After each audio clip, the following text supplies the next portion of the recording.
තෙරුවන් සරණයි සදැහැති සුපින්වත් ඔබ හැම දෙනාටම. සදහම් අසනෝරෙසියෙන් අදත් බෞද්ධ රූපවාහිනිය සමගින් එකතු වන සුපින්වත් ඔබ හැම දෙනාගේම හිත සුව පිණිස බෞද්ධ රූපවාහිනිය sannivedanaya කරන සතම්මං අති දුර්ලභ දේශනා මාලාවේ අද දවසේ දේශනාව අපි මෙලෙසින් ආරම්භ කරන්නේ. අදත් මෙයතුම් වූ දේශනාව වෙනුවෙන් සිදු කළා වූ ආරාධනය පිළිගෙන දම්සභා මණ්ඩපයට වැඩම කොට වදාළ පින්වත් ස්වාමින් වහන්සේ අනුරාධපුර පෙරමියම් කුළම දහම් සෙවන සමත විපස්සනා පුහුණු ආයතනාධිපති පිළියන්දල ශ්‍රී සද්ධර්මාලෝක ධර්ම නිකේතනාරාමාධිපති පූජනීය පිටිකල ගුණරතන පින්වත් ස්වාමින් වහන්සේ අපි හැමදෙනාම පළමු කොට සාතුනාද නන්වමින් නමස්කාර පූරකව පිළිගනිමු. අවසරයි අපේ හාමුදුරුවනේ. සාදු සාදු සාදු. සදහැවතුනි, අද මෙයතුම් වූ දේශනාව වෙනුවෙන් සිය පුණ්‍යකාමී දායකත්වය එකතු කරන්නේ ජපානයේ පදිංචි රසික ගුණරත්න සහ ඕස්ට්‍රේලියාවේ පදිංචි ජානක ගුණරත්න සහ තාරුක ගුණරත්න යන පුතුන්ගේ නවවෙනි වසරේ යෙදෙන උපන්දින වෙනුවෙන් සහ ඕස්ට්‍රේලියාවේ අසංක ගුණරත්න පුතා ඇතුළු පවුලේ හැමදෙනාටත් බින්දික ගුණරත්න පුතුණන් ප්‍රධාන පවුලේ හැමදෙනාටත් ආශිර්වාද පතා දෙමාපියන් වන මහනුවර පදිංචි ගුණරත්න මව්පිය තිපළ විසින් අද මෙයතුම් වූ දේශනාව වෙනුවෙන් සිය පුණ්‍යකාමී දායකත්වය එකතු කරනවා. සදහැවතුනි, එහෙමනම් අපි හැමදෙනාම සදහැසිතින් තැන්පත්ව මෙතෙන් සිට මෙයතුම් වූ දේශනාව සිදු කරන්නට පින්වත් ස්වාමින් වහන්සේට ආරාධනා කරමු. අවසරයි අපේ හාමුදුරුවනේ. සාදු සාදු සාදු. සමන්ත චක්කවාලේසු අත්‍රා ගච්ඡන්තු දේවතා සද්දම්මං මුනි රාජස්ස සුනන්තු සග්ග මොක්ඛදං ධම්මස්සවන කාලෝ අයං බදන්තා ධම්මස්සවන කාලෝ අයං බදන්තා ධම්මස්සවන කාලෝ අයං බදන්තා.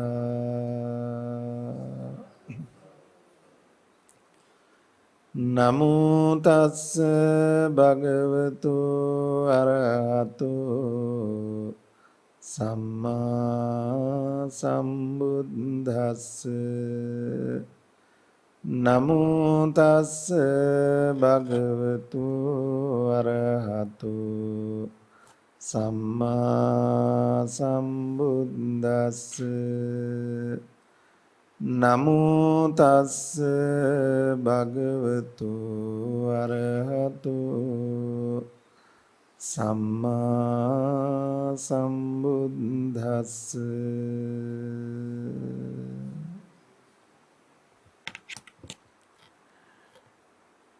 ධර්ම ශ්‍රවණාබිලාසී ගුණපුරණ කාරුණික පින්වත්නි,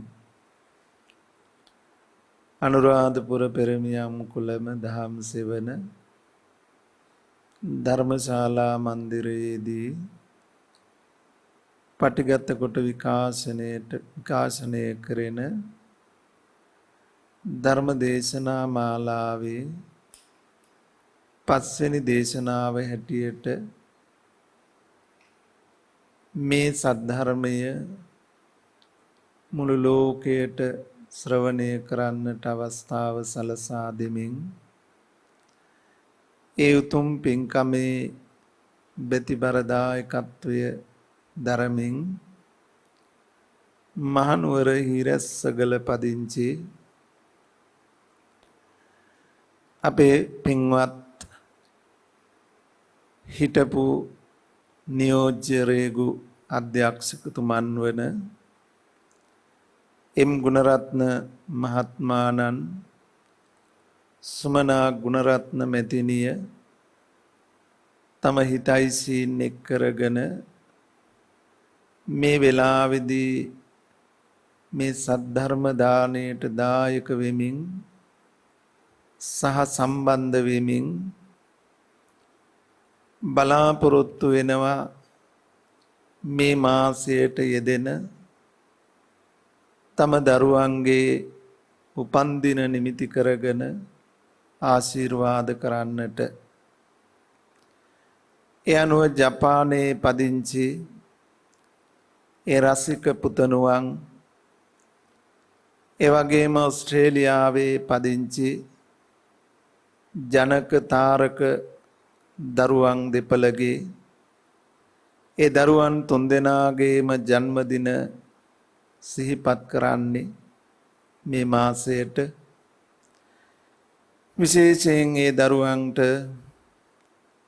සියලු යහපත ශාන්තිය රැකවරණේ සැලසී ඒ අධ්‍යාපන කටයුතු හොඳින් සඵල කරගෙන මතු අනාගත අභිවෘද්ධිය දියුණුව සැලසේවා කියන උතුම් ප්‍රාර්ථනාවත් අසංග ගුණරත්න ලොකු පුතණුවන් ඕස්ට්‍රේලියාවේ සිඩ්නි පුරවරයේ වාසය කරනවා ඒ නෝනා මහත්මිය දරුවන් සමගින්.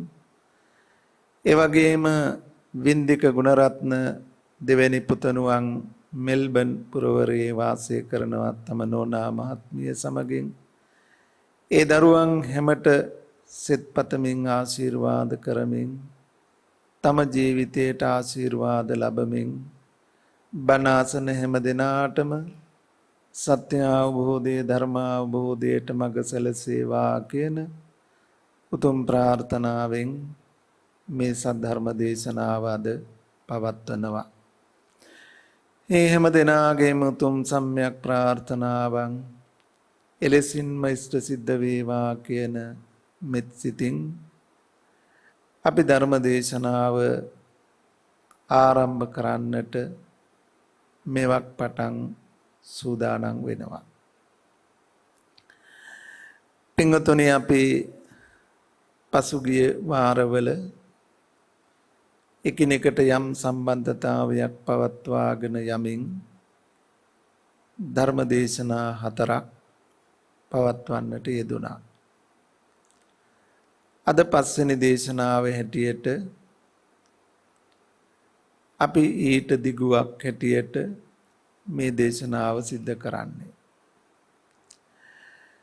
පින්වතුනි, අපි හැම කෙනෙක්ම මේ ලෝකයට ආවේ තනිවමයි. බොහෝ දෙනෙක් පිරිවරාගෙන ජීවත් වෙනවා. හැබැයි යම් දවසක යන ගමන ඔක්කොම හැරදාලා තනිවමයි යන්න වෙන්නේ. ඒ ආපු ගමනේදී අපි මේ ලබාගත් මිනිස් ජීවිතය හුඟක් වටිනවා. එහෙත් මේ මිනිස් ජීවිතයේ වටිනාකම ඒ ගත කළ කාලපරාසයට අනුව දීර්ඝ කාලයක් ගත කළාද කෙටි කාලයක් ගෙවුණාද කියන ගෙවි ගිය කාලය මත නෙමෙයි ජීවිතේ වටිනා නොවටිනාකම් මනින්නේ. ඒ ගෙවා දමන ජීවිතය කොහොමද ගෙවා දැමුවේ කියන ප්‍රශ්නයට ලැබෙන පිළිතුරත් එක්කයි අපට ජීවිතයක වටිනාකම මැන බලන්න වෙන්නේ. ඒ අනුව අපේ එදිනෙදා ජීවිතයේ ක්‍රියාකාරකම් මත ලෝකයට වටිනාකමක් දැනෙන්නේ. ඒ ලෝකයාට වටිනාකමක් අප පිළිබඳව ඇතිවෙන සියලු ක්‍රියාකාරකම් වලට මූලික වෙන්නේ මනස. මනස මුල් වෙලා විවිධ වූ ක්‍රියාකාරකම් සිද්ධ වෙනවා කුසල අකුසල වශයෙන්. සිතෙහි ලෝභ, ද්වේෂ, මෝහ මේ අකුසල ගති යෙදුණු තැන අපේ ක්‍රියාකාරකම් අකුසල වෙනවා. එවිට අපි කතා කරනවා ත්‍රිවිධ දුස්චරිතය දස අකුසලය කියලා. ඒ ත්‍රිවිධ දුස්චරිතයට දස අකුසලයට නිර්මාණය වෙන්නේ සතර අපාය විපාක වශයෙන්. එතකොට විපාක වශයෙන් සතර අපාය හිමි වෙන දස අකුසලයේවත් ත්‍රිවිධ දුස්චරිතයට මුල් වෙනවා අකුසල මූලයන්. ලෝභ මූලය, ලෝභ මූල සිත මුල් කරගෙන අදත්තාදාන කාම මිත්‍යාචාර කාය කර්ම දෙකත්, මුසාවාද කියන වාක් කර්මයත්, අවිද්‍යා කියන මනෝ කර්මයත් ඒ ලෝභ මූලික වෙනවා. ද්වේෂය මුල් කරගෙන ප්‍රාණඝාතයත්, පිසුනා වාච පරුසා වාච කියන වාක් කර්ම දෙකත්, ව්‍යාපාද කියන මනෝ කර්මයක් ඒ ද්වේෂය මුල් කරගෙන හට ගන්නවා. මෝහ මූලික වෙනවා සම්ප්‍රප්පලාප වාක් කර්මයත්, මිත්‍යා දෘෂ්ටි යන මනෝ කර්මයක්. මේ දස කුසල කර්මපතයන්ට අනුවයි සතර අපාය හිමි වෙන්නේ. එතකොට ඒ කර්මයන්ට මුල් වෙනවා ලෝභ, ද්වේෂ, මෝහ. යම් විටක අපි ලෝභය, ද්වේෂය, මෝහය මැඩගෙන අලෝභය, අදෝෂය, අමෝහය කියන කුසල මූලයන් මතු කරගත්ත තැනක ඒ ප්‍රසන්න හිත මුල් වෙලා කරන කියන ක්‍රියාකාරකම් ටික යහපත් වෙනවා, කුසල වෙනවා. ඒ අනුව ප්‍රාණඝාතයෙන් වෙන්වීම, අදත්තාදානයෙන් වෙන්වීම, කාම මිත්‍යාචාරයෙන් වෙන්වීම, මුසාවාද, පිසුනා වාච, පරුසා වාච, සම්පප්පලාප යන වාග් දුස්චරිතයෙන් මිදීම, අවිද්‍යා, ව්‍යාපාද, මිත්‍යා දෘෂ්ටි යන මනෝ කර්මයන්ගෙන් වෙන්වීම, අකුසලයන්ගෙන් වෙන්වීම කියන මේ දස කුසලය හෙවත් ත්‍රිවිධ සුචරිතය ගොඩ නැගිනවා. මේ ත්‍රිවිධ සුචරිතයට අනුවයි සුගතිය නිර්මාණය වෙන්නේ. එතකොට සුගතිය හිමි කරලා දෙන දස කුසලයේ හෙවත් ත්‍රිවිධ සුචරිතය අලෝභ, අදෝස, අමෝහ කියන කුසල මූලයන් අනුව පවතිනවා. එතකොට ලෝකෙට තියෙනවා කුසල මූල තුනකුත්, අකුසල මූලයන් තුනකුත්. බොහෝ දෙනෙක් අදහස් කරනවා අකුසල මූලයේ යටපත් කරගෙන කුසල මූලයේ මතු කරගත්ත පමණකින් අපි බලාපොරොත්තු වන ලෝකෝත්තර ප්‍රතිපදාව අපට හමු වෙනවා කියලා. එහෙත් ඒ සම්පූර්ණ පරිපූර්ණ සත්‍යයක් නෙවෙයි. මේ ලෝකය තුල, මේ ශාසනය තුල පමණක් නෙවෙයි, අන්‍ය ශාසනිකවත් ලෝභය වෙනුවට අලෝභය, ද්වේෂය වෙනුවට අද්වේෂය, මෝහය වෙනුවට අමෝහය මතු කරගෙන දස කුසල ප්‍රතිපදාවට එන්නට පුළුවන්කම තියෙනවා. එතනදී මිත්‍යා දෘෂ්ටිය කියන මනෝකර්මය ගැන අපි කතා කළොත් අපි අදහස් කරන උච්ඡේද දෘෂ්ටිය නියත මිත්‍යා දෘෂ්ටියේ හැටියටයි දැක්ුවේ. නියත මිත්‍යා දෘෂ්ටියෙන් මිදිලා නිදහස් වෙන්න පුළුවන් මේ කියන අවබෝධය තුල. හැබැයි නියත මිත්‍යා දෘෂ්ටියෙන් මිදිලා මේ සාස්වත දෘෂ්ටිය හා බැඳුණු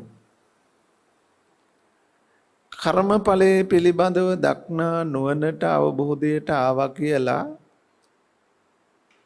ඒක ලෝකෝත්තර ප්‍රතිපදාව වෙන්නේ නැහැ.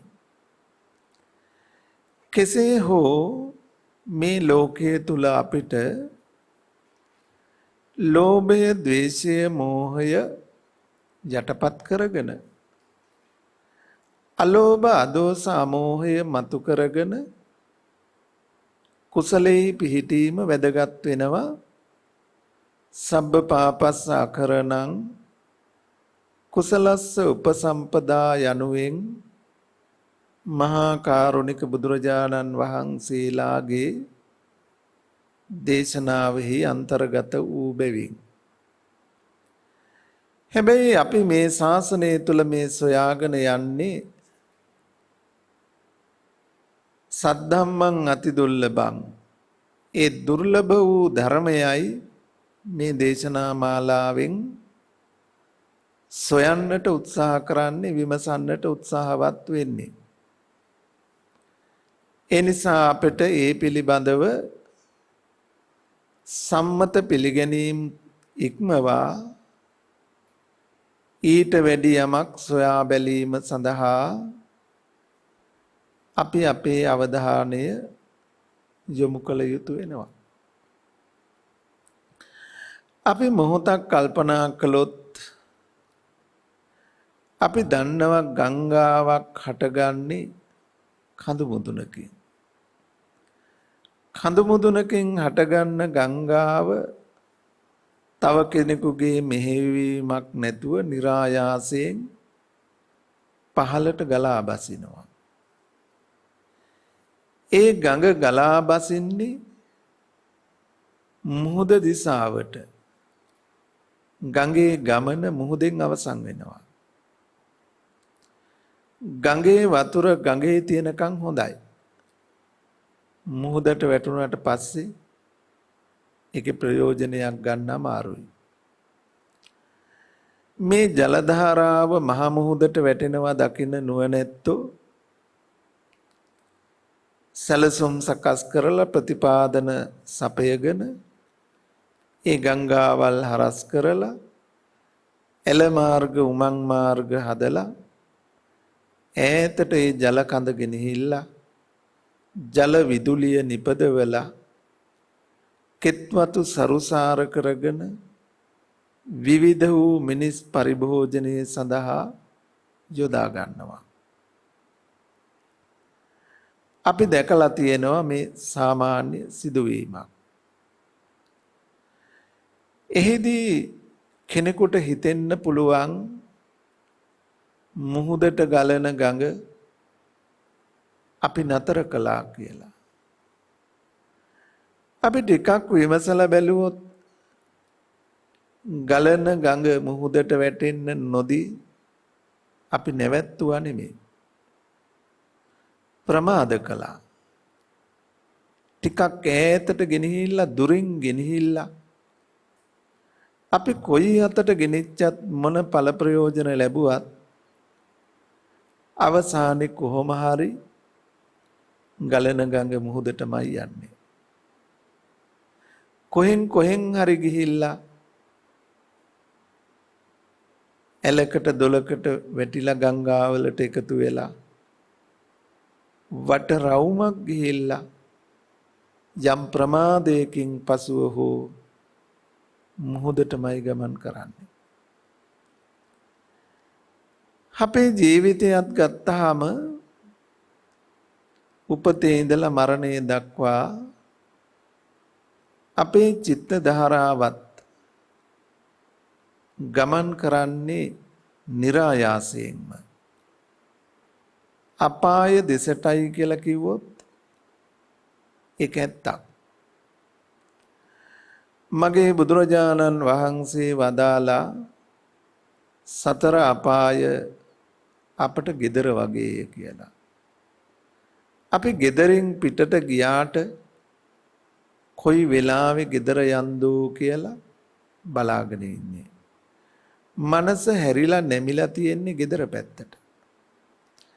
ඒ වගේ අපි ඉඳ හිට ආපු ගමනක් මේ සුගතිය කියලා කියන්නේ. එහෙත් අපේ මනස සකස් වෙලා තියෙන්නේ ආපහු අපිව gedara ගෙනියන්න. සමහර වෙලාවට කෙනෙක් මේ අදහස නොපිළිගන්න පුළුවන්. විශ්වාස නොකරන්න පුළුවන්. එහෙත් අපි නුවණින් විමසලා බැලුවොත් අපි ජීවත් වෙනවා කියලා කරන්නේ මොකක්ද කියලා අපි හැම මොහොතකම ඇහෙන් රූප බලමින් ඉන්නවා. කනෙන් ශබ්ද අසමින් ඉන්නවා. නාසයෙන් ගඳ සුවඳ විඳිමින් ඉන්නවා. දිවෙන් රස ලබමින් ඉන්නවා. කයෙන් පහස විඳිමින් ඉන්නවා. සිතින් අරමුණු ලබමින් ඉන්නවා. ඕක තමයි අපි ජීවිතය කියලා කියන්නේ. අපි දැන් බැලුවොත් ඇහෙන්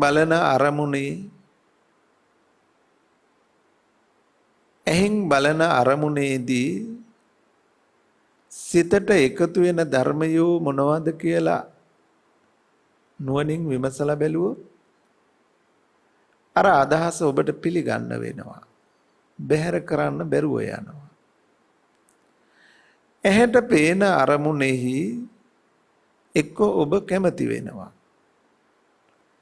එක්ක ඒ අරමුණෙහි අකමැති වෙනවා, ගැටෙනවා. ඉෂ්ඨාරම්මණයෙහි කැමති වෙනවා. අනිෂ්ඨාරම්මණයෙහි අකමැති වෙනවා, ගැටෙනවා. අරමුණ ඉෂ්ටත් නොවුනොත් අනිෂ්ටත් නොවුණු තැන ස්වභාවයෙන් මධ්‍යස්ත වෙන්න පුළුවන්. උපේක්ෂා සහගත වෙන්න පුළුවන්, මධ්‍යස්ත වෙන්න පුළුවන් ක්‍රම ගණනාවක් තියෙනවා. අරමුණ ඉෂ්ට අනිෂ්ට නොවුණු තැන ස්වභාවයෙන් මධ්‍යස්තයි. ඒ හැර තවත් තැනක් ලෝකයේ තුල සිත උපේක්ෂිත කරගන්න පුළුවන් වැඩපිළිවෙලක් අපට හම්බ වෙනවා. දැන් ඊට කලින් අපි විමසලා බලමු අපි යම් අරමුණක කැමති වුණා කියලා කියන්නේ. කැමැත්ත යම් තැනකද එතන ලෝභය හෝ අඩුතරමින් ලෝභ අනුසය හෝ යෙදෙනවා. යම් තැනක අපි අකමැති වුණා නම් එතන ද්වේෂය හෝ දෝෂ පටිඝානුසය සිතේ යෙදෙනවා.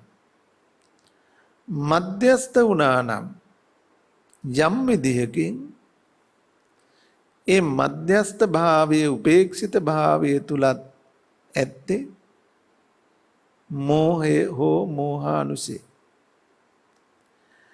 එතකොට අපට කරන්න පුළුවන් ලැබෙන අරමුණේ එක්ක කැමති වෙන එක, එක්ක අකමැති වෙන එක, එක්ක මෙදහත් වෙන එක. එතකොට කැමති වුණත් අකමැති වුණත් මෙදහත් වුණත් සිතේ මොනවද ඉපදිලා තියෙන්නේ? ලෝභ දේශ මෝහ. අකුසල මූල ගැන අපි මුලින් කතා කළා. එතකොට මේ ඇහැට අරමුණු ලැබෙන වෙලාවේ, ඇහෙන් අරමුණු බලන වෙලාවේ එක්ක ලෝභය, එක්ක ද්වේෂය, එක්ක මෝහය.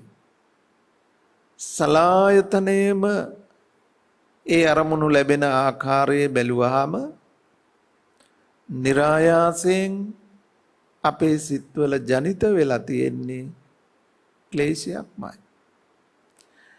එතකොට අපි කිව්වා ලෝභ, ද්වේෂ, මෝහ කියලා කියන්නේ අකුසල් මුල් කියලා. අකුසල් මූලයේ මුල් කරගෙන අකුසලයේ හට ගන්න බව. අකුසලයට සතර අපාය නිර්මාණය වෙන බව මතක් කළා. එහෙනම් දැන් අපි ජීවත් වෙනවා කියන තැන අපි ලබන හැම අරමුණකම අපායට යන විදිහටයි ස්වභාවයෙන්ම අපේ මනස සැකසීලා තියෙන්නේ. ඒක નિરાයාසයෙන් ගලන ගඟ වගේ. හැබැයි අර ගලාගෙන ගිය ගඟත් හරස් කරලා වෙනස් කළානේ. එතකොට මෙන්න මේ ලෝකයට පහළ වෙන ශාස්ත්‍රූවරු මේ ගලාගෙන යන මහා මුහුදට ගලන ගඟ වෙනස් කරනවා වගේ උපතේ සිට මරණය දක්වා සතර අපාය දිසාවට ගලාගෙන බහිද මේ චිත්ත ධාරාවත් වෙනස් කරන්න පුළුවන් පිළිවෙතක් ලෝකෙට කියලා දෙනවා. ඒක මේ ශාසනයටත් සාධාරණ වැඩපිළිවෙලක් තියෙනවා. අන්‍ය ශාසනවලටත් සාධාරණ වූ වැඩපිළිවෙලක් තියෙනවා. අපි පොදුවේ කතා කළොත්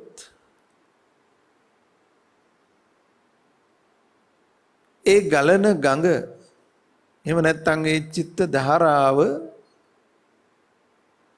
යන මඟ වෙනස් කරලා වෙන අතකට ගන්න පුළුවන්. හැබැයි ඒක નિરાයාසයෙන් නෙමෙයි.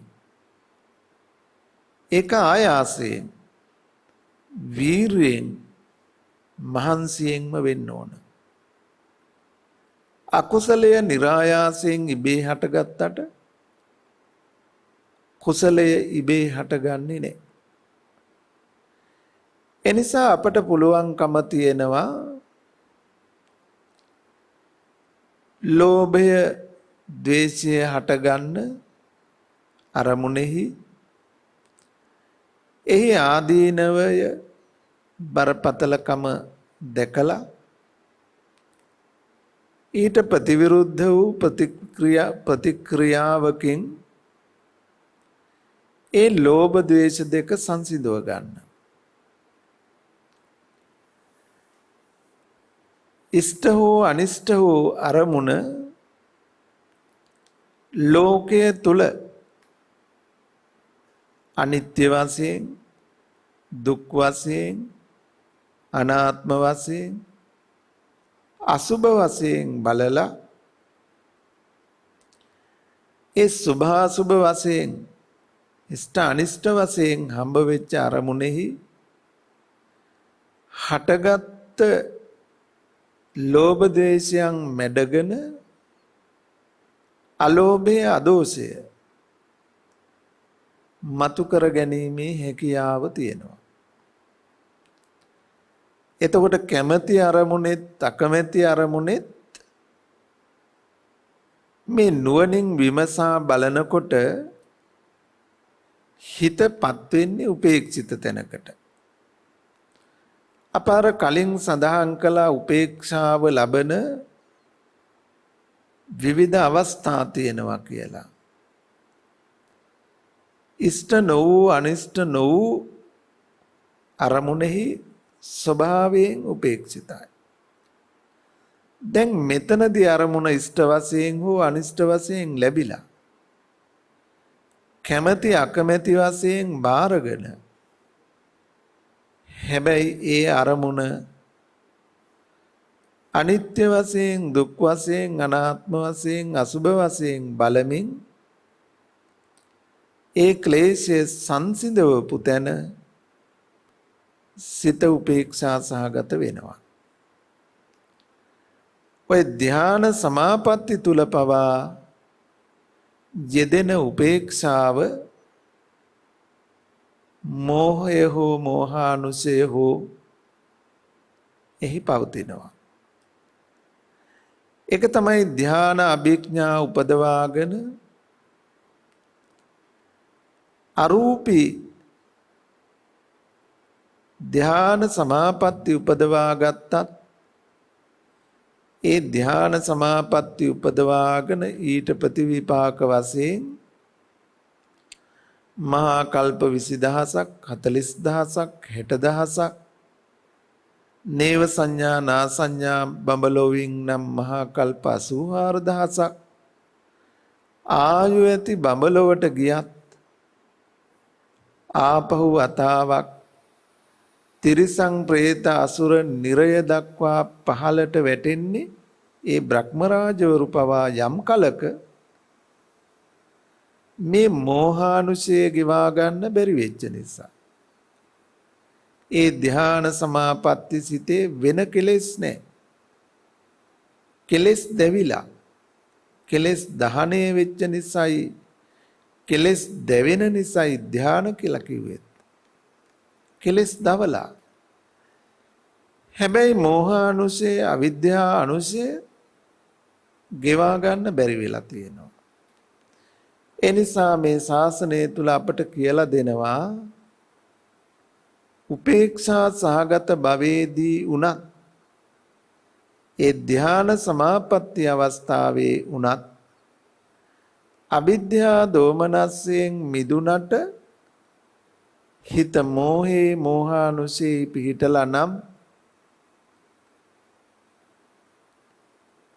ඒක පරිපූර්ණ වැඩපිළිවෙලක් නෙමෙයි. ඒ ධර්මය ඒ අවිද්‍යා දෝමනස්යෙන් නිදහස් වෙලා මෝහානුසේහි රැඳෙමින් සමාපatti කුසලතාවයන් උපදවා ගන්න වැඩපිළිවෙල ලෝකෙට පැවති එකක්. එනිසා අපි සද්ධම්මං අති දුර්ලභං දුර්ලභ වූ සද්ධර්මයේ සොයාගෙන යන නිසා අපි මේ ටිකත් සද්ධර්මයේම නොවන බව සිහියේ තබාගත යුතු වෙනවා. මොකද එතනදී අනිත්‍ය දුක්ඛ අනාත්ම අසුභ වශයෙන් බලන වැඩපිළිවෙල තියෙනවා. කෙනෙකු වරදවා හිතන්නට පුළුවන් ත්‍රිලක්ෂණය පිළිබඳව බැලීම විපස්සනාව අපේ ශාසනයට විතරයි තියෙන්නේ අන්‍ය ශාසනයට කොහෙන්ද කියලා. එහෙම නෑ. අන්‍ය ශාසනවලටත් විශේෂයෙන් ආලාර කාලාම උද්දකාරාම පුත්ත වැනි තවුස්සරු පෙර ජීවිතවල අප මහබෝසතුන් ඒ භාවිතා කළ ප්‍රතිපදාවන් තුල ඒ ලක්ෂණය යෙදුණා. සීල සමාධි ප්‍රඥා යෙදුණා. සමත විපස්සනාව තිබුණා. හැබැයි ඒක යම් ප්‍රමාණයකට අපි ඒ ගැන යමක් හිතුවොත් අපි දන්නවා යම් පිරිසක් අසඤ්ඤතලයේ උපදිනවා. යම් පිරිසක් අරූපේ බඹලෝ උපදිනවා. ඇයි මේ? රූපේහි පිහිටලා නාම ධර්මයන්ගේ ආදීනව විමසනවා.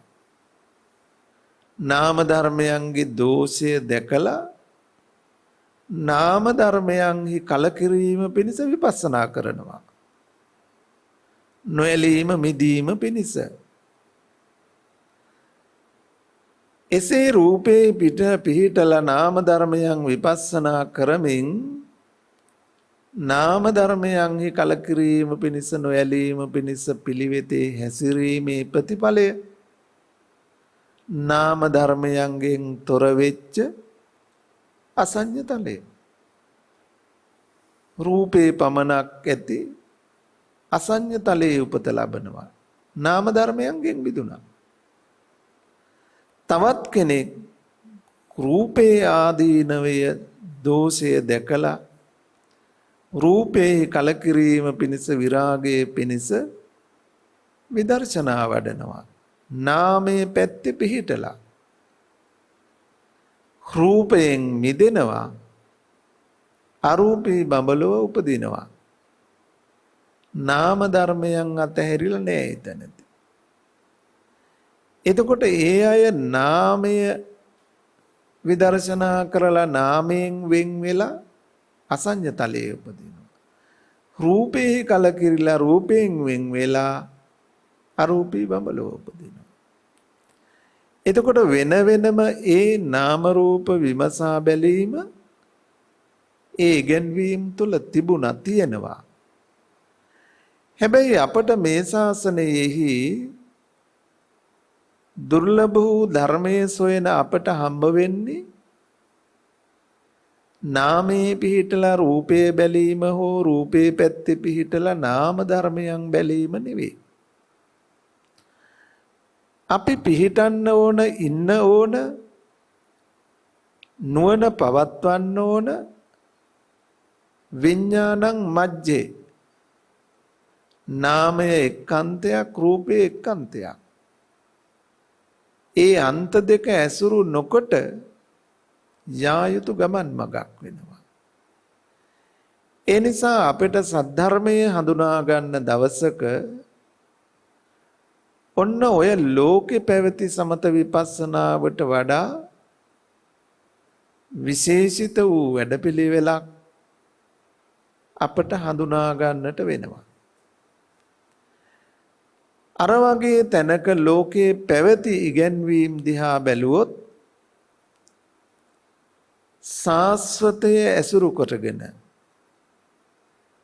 ඇත යන සම්මතේ පිහිටලා තමයි ඒ සමත විපස්සනාව භාවිත වෙලා තියෙන්නේ. සත්වයේ පුද්ගලයේ කෙනෙක් දෙයක් තැනක් ඇත කියලා දැකලා ඒ ඇති සත්වයාගේ පුද්ගලයාගේ කෙනාගේ දෙයක තැනක අනිත්‍ය බව, දුක් බව, අනාත්ම බව, අසුභ බව තමයි බලලා තියෙන්නේ. අලෝභ අදෝෂය අවිද්‍යා දෝමනස්යන්ගෙන් නිදහස් වෙනවා. මෝහයෙන් ගැලවෙන්නේ නැහැ. අපි උදාහරණයක් හැටියට අරගෙන බැලුවොත් පුරුදු නිදර්ශනයක් පඹයෙක් ඉන්නවා වෙල්යායක. ඉන්නේ පඹයෙක්. පඹයෙක් නෙතට ගැටෙන්නේ. පඹයෙක් නෙතට ගැටෙන තැනක මිනිස්සෙක් කියලා දැනගන්නවා. මිනිස්සයා කියලා දැනගෙන දැනගත්ත මිනිස්සයා ඉන්නේ අන්න අතන. මිනිස්සෙක් කියන දැනගැනීමකට එනවා. දැනගත්ත මිනිස්සයා අරහෙ ඉන්නවා කියලා ඔන්න බාහිරයෙන් මිනිස්සෙක්ව දකිනවා. නෙතට ගැටුනේ පඹයෙක්. පඹයා නෙතට ගැටුණු තැන නාම රූප ප්‍රත්‍ය කරගෙන යම් න්‍යායක් තුල අපට ඉදිරියේ ඉගෙන ගන්න පුළුවන් වේවි. මිනිස්සෙක් කියන දැනුමකට ආවා. දැන ගැනීම කියලා කියන්නේ විඥාණය. නාමය නෙමෙයි, රූපය නෙමෙයි, විඥාණය. දැන ගැනීම දැනගත්තේ බාහිරේ තියෙන ඉන්න කෙනෙක් කියන අදහසට ආවොත් අන්න වෙල බැඳ ඉන්නේ කවුද? මිනිස්සෙක්මයි. වෙල මැද ඉන්නේ මිනිස්සෙක්මයි. දැන් ඔන්න මෙයා වැරදි දෘෂ්ටියකට, වැරදි දැක්මකට ආවා. එතන ඉන්නේ මිනිස්සෙක්. මිනිස්සෙක් ඇත කියන තැනට සාපේක්ෂකව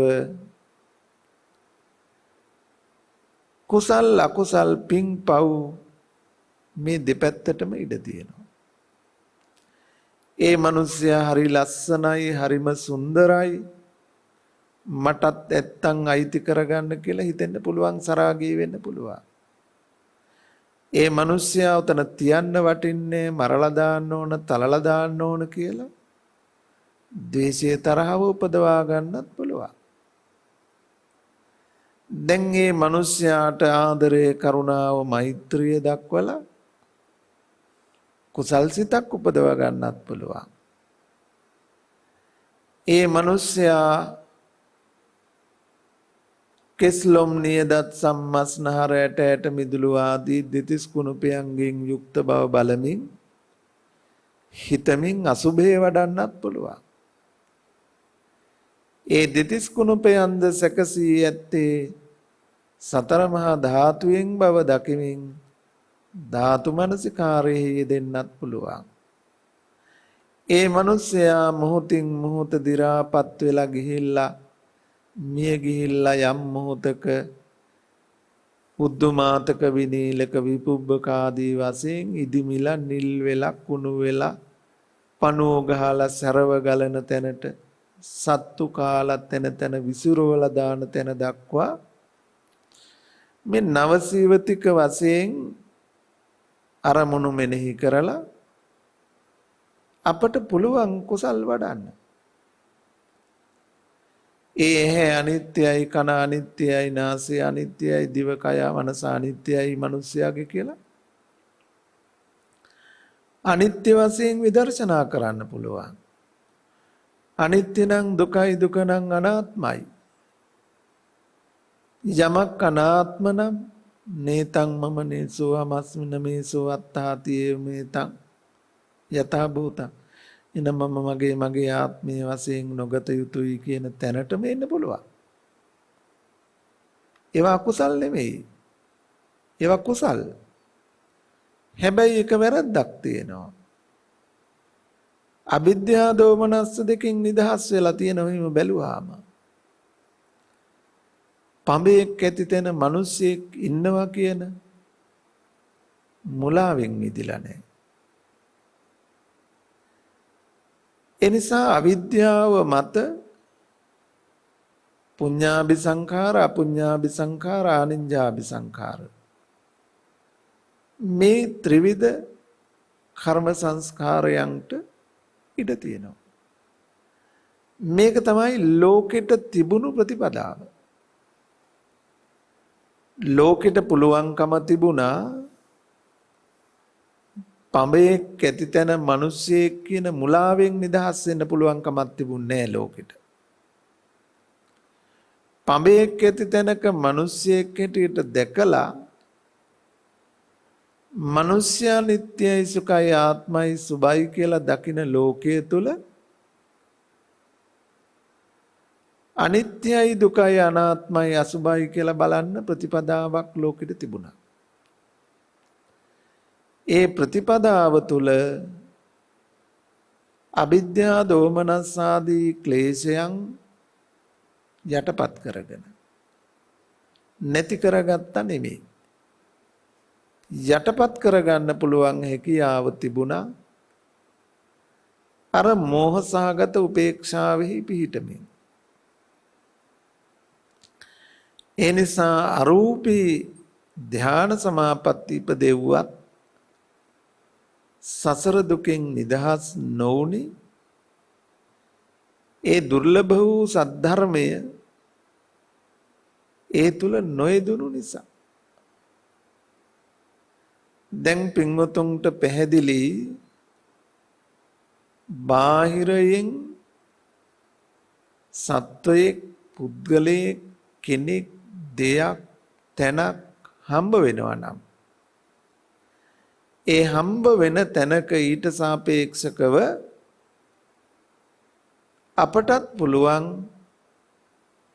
ඒ හම්බ වෙච්ච අය, හම්බ වෙච්ච දෙය නිත්‍ය වශයෙන්, සුඛ වශයෙන්, ආත්ම වශයෙන් අනාත්ම වශයෙන් බලන්නත්. අසුභ වශයෙන් විමසන්නත් පුළුවන්. ඒ වගේම අනිත්‍ය දුක්ඛ අනාත්ම අසුභ වශයෙන් බලන්නත් පුළුවන්. හැබැයි ඒ දෙපැත්තම වැරදි දැක්ම මත පවතින්නක් වෙනවා. වැරදි දැක්ම මත උනත් නিত্য සුඛ ආත්ම සුභ වශයෙන් දකින්නට වඩා අනිත්‍ය දුක්ඛ අනාත්ම අසුභ වශයෙන් දකින දැක්ම ලෝකිට වටිනවා. ඒ අය තමන්ට හිතසුව පිණිස අනුන්ට හිතසුව පිණිස ලෝකයේ තුල පවතින නිසා. ඒත් එය නුවණැත්තන්ගේ පැසසුමට ලක් වෙන නුවණැත්තන්ගේ ඇගීමට ලක් වෙන ප්‍රතිපදාවක් වෙන්නේ නැහැ. අපි දන්නවා අරියකන්ත සීල ආර්යෝ කැමැති සීලය කියලා අදහසක්. ආර්යෝ කැමැති වෙන්නේ කිනම් සීලයකටද කියලා මේ තුල අපි විමසීමක් කළොත් දැන් මිනිස්සෙකුට සාපේක්ෂකව නিত্য සුඛාත්ම සුභ වශයෙන් බලමින් අකුසලය ලෝභ දේශ මොහය මුල් කරගත්ත අකුසලයට එන්න පුළුවන්. ත්‍රිවිධ දුස්චරිතයට වැටෙනවා. හැබැයි මිනිස්යාට සාපේක්ෂකවම මිනිස්යා අනිත්‍යයි දුකයි අනාත්මයි අසුභයි කියලා බලමින් ලෝභ දේශ මොහ මුල් කරගත් අකුසලයෙන් වෙන් වෙලා අලෝභ අදෝස මොහ සංඛ්‍යාත කුසලයට එන්න පුළුවන්කම තියෙනවා. කුසල වෙන්නත් පුළුවන් අකුසල වෙන්නත් පුළුවන්. අපි අර නිදර්ශනයේදී ගැන කතා කළා. පඹේක් ඇති තැන මිනිස්සෙක්ව දැක්කහම වර්ධවා ගත්තාම ඒ මිනිස්සයා ලස්සනයි හොඳයි කියලා සරාගී වෙන්න පුළුවන්. ඒ මිනිස්සයා පිළිබඳව ක්‍රෝධේ කෝපේ තරහව අකමැත්ත ඇති කරගෙන ද්වේෂයට එන්න පුළුවන්. මෝහයට එන්න පුළුවන්. එතකොට අපි ආරම්භයේම කතා කළ ලෝභ දේශ මොහේ යම් තැනකද එතන අකුසලයේ ත්‍රිවිධ දුස්චරිතේ අපායට මඟ බව. දැන් මේ මිනිස්සෙක් දකින්න තැනම ඒකේ අනිත් පැත්තත් අපි කතා කළා. මිනිසයාට සාපේක්ෂකව අසුභ වශයෙන් බලලා අනිත්‍ය වශයෙන් දුක් වශයෙන් අනාත්ම වශයෙන් බලලා ධාතු වශයෙන් නවසිවතික වශයෙන් බලලා අපට පුළුවන්කම තියෙනවා අලෝභය අදෝෂය අමෝහය අර අකුසල මූලයන් යටපත් කරගෙන කුසල මූලය මතු කරගන්න. කුසල මූලයට අනුව කුසලය ත්‍රිවිධ සුචරිතේ ත්‍රිවිධ සුචරිතයට අනුව සුගති. එතකොට ඒ සුගතියේ අවස්ථා තියෙනවා.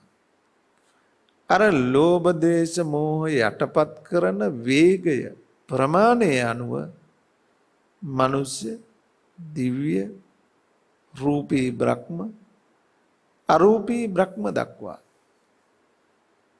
ඒ විස්කම්බණය කරන ප්‍රමාණය අනුව ලෝභ දේශ මොහය යටපත් කරන ප්‍රමාණය අනුව ඉහළට යන්න පුළුවන්කම තියෙනවා. හැබැයි ඒ කොච්චර ඉහළට ගියත් ආපහු පහළට වැටෙන හේතුවත් එතනම තියෙනවා. ඒ නිසා අපි මේ ශාසනය හඳුනා ගන්නකොට මෙන්න මේ ප්‍රමාණය මේ ශාසනය තුල නොවන බව, මේ ඉගැන්වීම් අති දුර්ලභ වූ සද්ධර්මයේ නොවන බව අපි හඳුනාගෙන තව දුරටත් මින් එහාට විමසිය යුතු වෙනවා.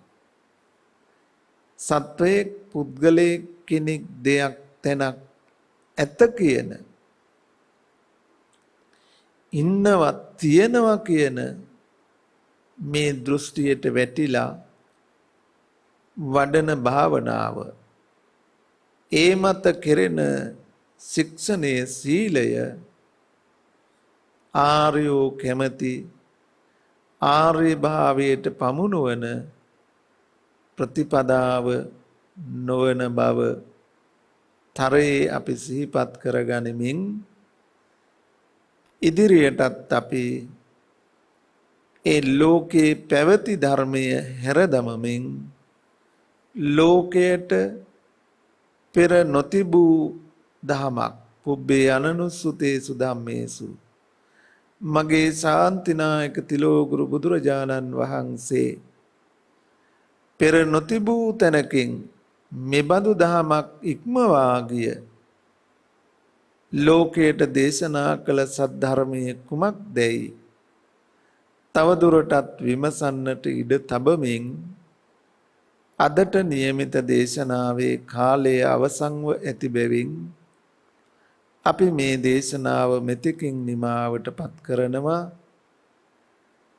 බණ ඇසන හැම දෙනාටමත් ධර්ම ශ්‍රවණය කිරීමේ අවස්ථාව ඔබ හැමට සලසා දුන්නු මහනුවර හීරැස්සගල පදිංචි නියෝජ්‍ය රේගු අධ්‍යක්ෂකවරයාණන් හැටියට කටයුතු කළ එම් ගුණරත්න මැතිතුමන්, සුමනා ගුණරත්න මැතිනිය මේ පින්කමේ දායකත්වයේ දරමින් තම දරුවන්ට සෙත් පතමින් ආශිර්වාද කරමින් මේ සිද්ධ කළ උතුම් පින්කමේ පුණ්‍ය ඵලය අපි හැමට ජාතියක් ජරාවක් ව්‍යාධියක් මරණයක් නැති සදාකාලික සැපගෙන දෙන උතුම් වූ නිර්වාණ ශාන්තිය පිණිස මඟ කියා දෙන ඒ දුර්ලභ වූ සද්ධර්මය කියා දෙන සත්පුරුෂ ඇසුර ලබන්නටම හේතු පාරමී වේවායි සාදු කියලා ප්‍රාර්ථනා කරමු. එමෙන්ම අපි අත්පත් කරගත්තා වූ මේ කුසල පුණ්‍ය ධර්මයන් මතු බුදු වන බුද්ධ බෝධිසත්වයන් වහන්සේලා ඇතුළු ශාසන මාමක උපකාරක ඉෂ්ඨකාමී සියලු දිව්‍ය රාජ සමූහයාට අත්පත් වේවා. දෙවියන්ගේ දිව යසෙසුරු වැඩි දියුණු වේවා. දෙවියෝද ප්‍රාර්ථනීය බෝධියෙන් අමා මහ නිවනින් සැනසේවායි සාදු කියලා.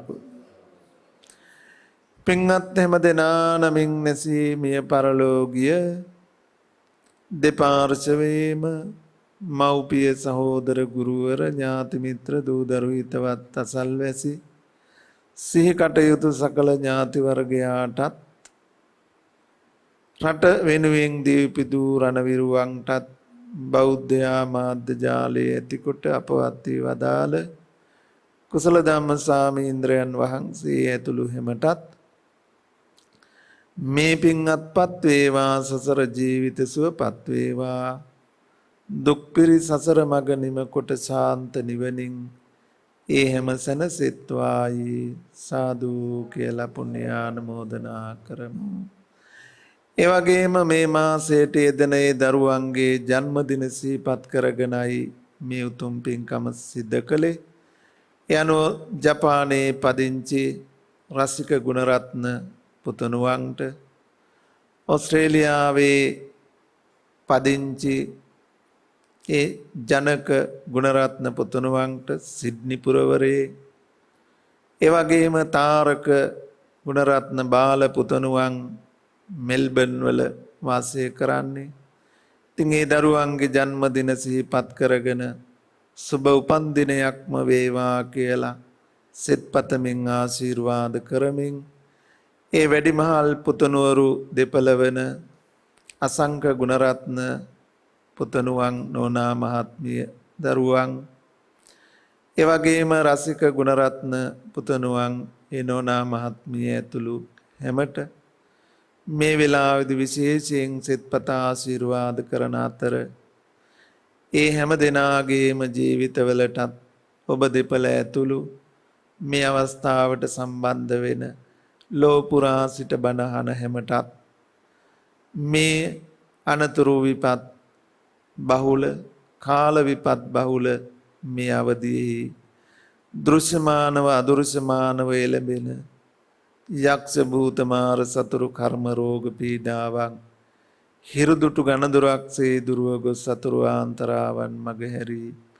නිදුක් නිරෝගී භව චිරජීවනයේ සියලු යහපත ශාන්තිය සැලසේවා. තබනා පියවරක් පාසා හෙළනා ගන්නා සුසුම් රැල්ලක් පාසා ਸਰව ආරක්ෂා සම්පත්තිය සැලසී උතුම් ලෞතුරු ප්‍රාර්ථනා සිද්ධ වේවා. කරන කියන රැකී ආරක්ෂා වෙලෙලඳාම් ගොවිතැන් අධ්‍යාපන ආගමික කටයුතු දිනෙන් දින දියුණු වී ලෞකික ප්‍රාර්ථනාවන් සිද්ධ වේවා. සසර ගමනේ සරණාතුරු නරක ආදී දුගති භයකට සාපිපාසාදී දුකකට නොපෙමින දුරුජන ඇසුරෙන් මිදී සත්පුරුෂ ඇසුරෙන් දහම් මඟ අසාගෙන ලෝතුරු මඟ ඵල නිවනින් සැනසුම කල් නොයවාම ඔබ අප හැම දෙනාටම ලැබේවා සැලසේවා. අභිවාදන සීලිස්ස නිච්ඡං වද්දා පචායිනෝ චත්තාරෝ ධම්මා වඩ්ඩಂತಿ ආයුවන්නෝ සුඛං බලං ආයුරාරෝග්‍ය සම්පatti සග්ග සම්පatti මේවච අතෝ නිබ්බාන සම්පatti ඉමිනාතේ සමිජ්ජතු.